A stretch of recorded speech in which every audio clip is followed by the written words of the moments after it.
베드로전서 3장을 우리 함께 살아계신 하나님 말씀을 함께 합독하시겠습니다. 3장 1절에서 마지막 절입니다. 함께요. 아내들아 이와 같이 자기 남편에게 순종하라. 이는 혹 말씀을 순종하지 않은 자라도 말미암지 않고 그의 아내의 행실로 말미암아 구원을 받게 하려 함이라. 너희의 두려워하며 정결한 행실을 봄이라. 너희의 단장은 머리를 꾸미고 금을 차고 아름다운 옷을 입은 외모로 하지 말고 오직 마음에 숨은 사랑을 온유하고 안장한 심령에 썩지 아니할 것으로 하라. 이는 하나님 앞에 값진 것이니라. 전에 하나님께 소망을 두었던 거룩한 부녀들도 이와 같이 자기 남편에게 순종함으로 자기를 단장하였나니 사라가 아브라함을 주라 칭하여 순종한 것 같이 너희는 선을 행하고 아무 두려운 일에도 놀라지 아니하면 그의 딸이 된 것이니라. 남편들아 이와 같이 지식을 따라 너희 아내와 동거하고 그를 더 연약한 그릇이요 또 생명의 은혜를 함께 이어받을 자로 알아 귀히 여기라. 이는 너희 기도가 막히지 아니하게 하려 함이라. 마지막으로 말하노니 너희가 다 마음을 같이하여 동정하며 형제를 사랑하며 불쌍히 여기며 겸손하며 악을 악으로 욕을 욕으로 갚지 말고 도리어 복을 빌라. 이를 위하여 너희가 부르심을 받았으니 이는 복을 이어가려 하심이라. 그러므로 생명을 사랑하고 좋은 날 보기를 원하는 자는 혀를 금하며 악한 말을 그치며 그 입술로 거짓을 말하지 말고 악에서 떠나 선을 행하고 화평을 구하며 그것을 따르라. 주의 눈은 의인을 향하시고 그의 귀는 의인의 귀에 기르시되 주의 얼굴은 악행하는 자들을 대하시느니라 하였느니라. 또 너희가 열심으로 선을 행하면 누가 너희를 헤아리요? 그러나 의를 위하여 고난을 받으면 복 있는 자니 그들이 두려워하는 것을 두려워하지 말며 근심하지 말고 너희 마음에 그리스도를 주로 삼아 거룩하게 하고 너희 속에 있는 소망에 관한 이유를 묻는 자에게는 대답할 것을 항상 준비하되 온유와 두려움으로 하고 선한 양심을 가지라. 이는 그리스도 안에 있는 너희의 선행을 욕하는 자들로 그 비방하는 일에 부끄러움을 당하게 하려 함이라. 선을 행함으로 고난받는 것이 하나님의 뜻일진데 악을 행함으로 고난받는 것보다 나으니라. 그리스도께서 또 단번에 죄를 위하여 죽으사 의인으로서 불의한 자를 대신하셨으니 이는 우리를 하나님 앞으로 인도하려 하심이라. 육체로는 죽임을 당하시고 영으로는 살리심을 받으셨으니 그가 또한 영으로 가서 옥에 있는 영들에게 선포하시니라. 그들은 전에 노아의 날 방주를 준비할 동안 하나님이 오래 참고 기다리실 때에 복종하지 아니하던 자들이라. 방주에서 물로 말미암아 구원을 얻은 자가 몇 명뿐이니 겨우 8명이라. 물은 예수 그리스도께서 부활하심으로 말미암아 이제 너희를 구원하는 편이 곧 세례라. 이는 육체의 아름다움을 제하여 버림이 아니요 하나님을 향한 선한 양심의 간군이라. 그는 하늘에 오르사 하나님 우편에 계시니 천사들과 권세들과 능력들이 그에게서 복종하느니라. 아멘. 할렐루야. 말씀을 읽고 듣고 행하는 자가 복이 있다 말씀하십니다. 말씀 읽는 것이 우리에게 복인 줄로 믿습니다. 아멘. 오늘 본문 아내들아 라고 시작하는 본문의 말씀을 보면 6절에 있어서 남편에게 복종하라, 또 아름다운 외모로 하지 말고 금을 찬 외모로 하지 말고 아름다운 옷을 입은 것으로 하라, 이러면서 쭉 얘기하는 내용을 들으면 오늘 함께 예배드리시는 권사님들 마음이 조금 불편하지 않습니까? 이거 너무 시대적으로 좀 뒤떨어진 이런 말씀을, 그것도 남자들은 한 절 얘기했는데 여자들에 대해서는 무려 6절만 얘기하고, 이거 뭔가 좀 성경이 이 시대를 좀 잘 모르는 거 아닌가, 그런 마음은 혹 들지 않습니까? 아내들에게는 무조건 순종하라고 하고 이런 얘기를 쭉 6절에 걸쳐서 하는데 좀 쉽게 마음이 좀 부담되지는 않으십니까? 오늘 본문을 이제 이해하려면 앞장인 그 2장을 먼저 전체 맥락을 쭉 보아야만 이제 이해가 되거든요. 전체 이 본문의 앞장을 이해하려면 2장 10절에 보면 전에는 이제는 이라면서 이제 비교해요. 전에는 백성이 아니었고 이제는 여러분은 하나님의 백성이 되었습니다 라고 얘기합니다. 오늘 2장 25절 오늘 보면 바로 앞구절에도 보면 전에는 길을 잃었더니 이제는 영혼의 목자에게 돌아왔다 이렇게 비교합니다. 그러니까 무슨 말이죠? 전에 믿음 없을 때의 삶에서 이제는 믿음을 가진 우리는 하나님 택함 받은 자입니다. 왕같은 제사장이요 거룩한 나라요 소유된 백성이 되었습니다. 왜요? 왜 전에 어두움이 있던 너희를 빛으로 부르셨다고요? 아름다운 덕을 선포하려고. 그의 기이한 빛에, 그의 기이한 하나님 나라에 들어가게 하신 하나님의 아름다운 덕을 선포하려고. 다른 말로 말하면 복음 전하려고. 저와 여러분이 전에는 어두움이었는데 이제 빛으로 불러주신 중요한 이유는 아름다운 덕을 선포하는 삶을 살게 하려고 여러분을 부르셨습니다 라는 거예요. 자, 지금 이 시대는 박해로 인하여 어려운 시대예요. 박해로 인하여서 어렵고 힘든 성도들을 위로하려고 쓰는 것이죠. 그런데 베드로가 말합니다. 여러분이 받은 믿음은 금보다 더 귀합니다. 그래서 박해를 받을 수 있어요. 고난 가운데 있죠. 그런데 잠깐 근심할 수는 있습니다. 잠깐입니다. 오히려 크게 기뻐할 것입니다. 어떻게 해요?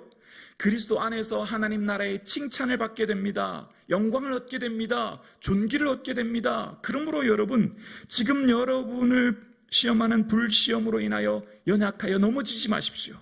여러분이 품고 있는 믿음은 금보다 더 귀하여 하나님 나라의 영광 속에 거할 것입니다 라고 하면서 이제 거론받는 여러분의 삶을 통하여 여러분의 행실이 어떠한 것으로 믿는 자의 모습이 어떠한지를 보여줘야 합니다 라고 이야기하는 거예요. 그러니까 로마로부터 박해받고 고난받는 이들에게 금보다 더 귀한 믿음 때문에 비록 박해를 받지만 그 믿음이 여러분의 삶의 보배이며 그 믿음이 여러분을 존귀하게 할 것이니 이제 여러분의 삶 가운데 남은 인생의 삶은 그러면 이제 어떻게 살 것인가? 주의 아름다운 덕을 선포하는 복음 전한 자의 삶을 살아야 합니다 라고 이야기합니다.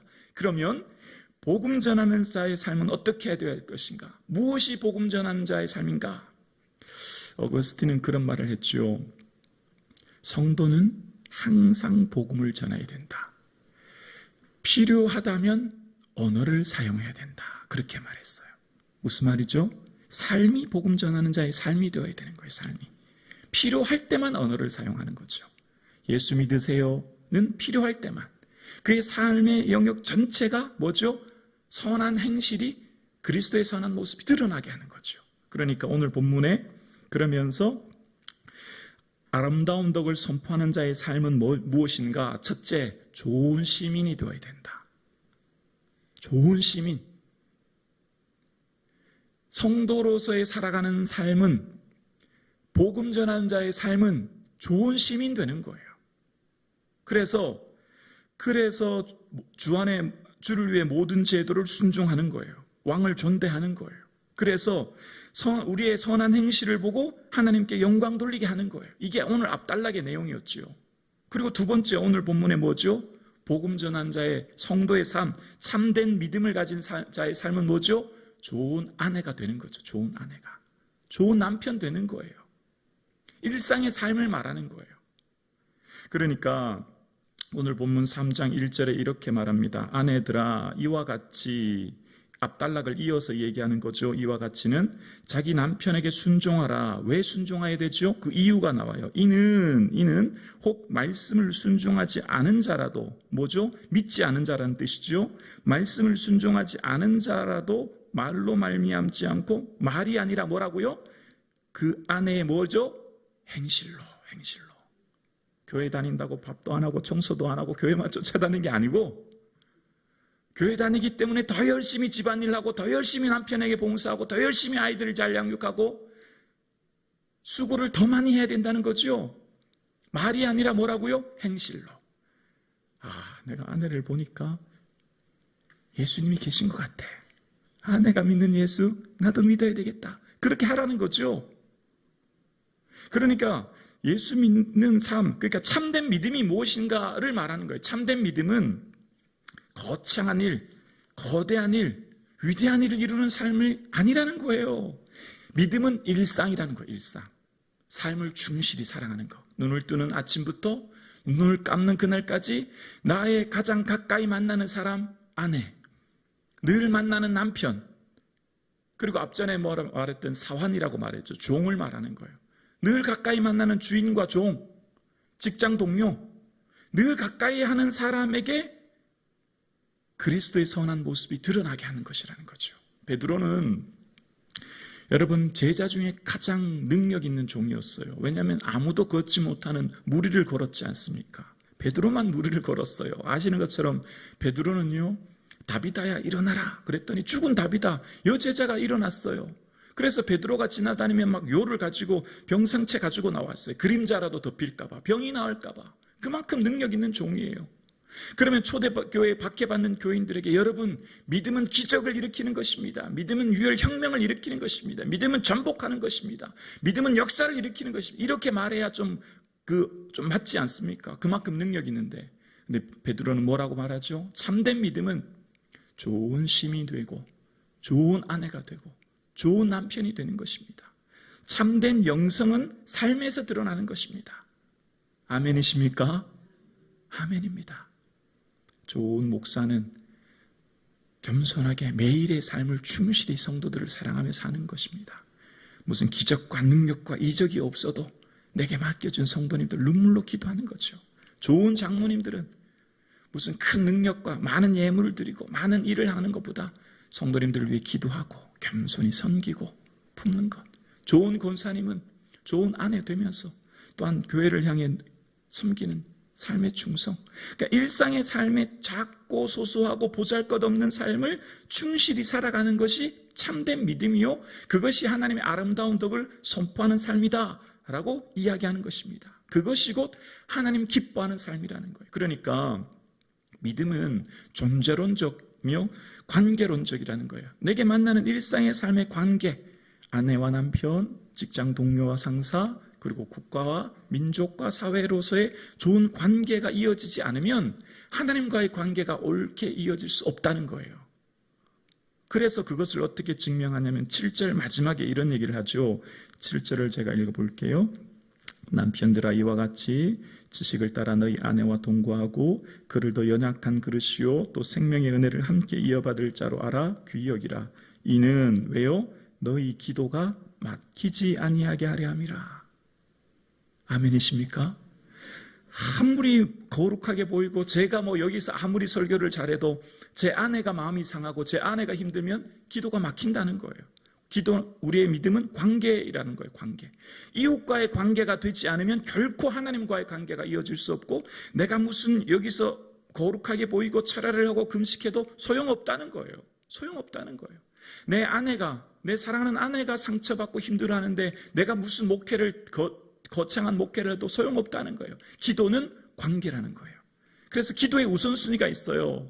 기도는 양이나 분량이나 내용이나 열심이 아니에요. 기도는 관계예요. 어떤 관계예요? 내 이웃의 마음을 푸는 거예요. 이웃과의 관계가 풀려야 돼요. 상처받은 사람, 힘들어하는 사람과 관계가 풀리지 않으면 결코 하나님 기뻐하는 기도로 흠양될 수 없다는 거예요. 아내가 상처받고 힘들지 않게 하는 것, 바꿔 말하면 아내의 삶 속에 선한 영향력을 드러내는 것이 곧 하나님 받으시는 기도의 삶이 되는 것이라는 거예요. 기도가 막히지 않게 하는 것. 사랑하는 성도님, 우리의 모든 기도가 하나님 기뻐 받으시는 산재물 되기를 주의 이름으로 축원합니다. 삶의 전 영역이 하나님 기뻐하는 순간의 삶을 살 수 있기를 주의 이름으로 축원합니다.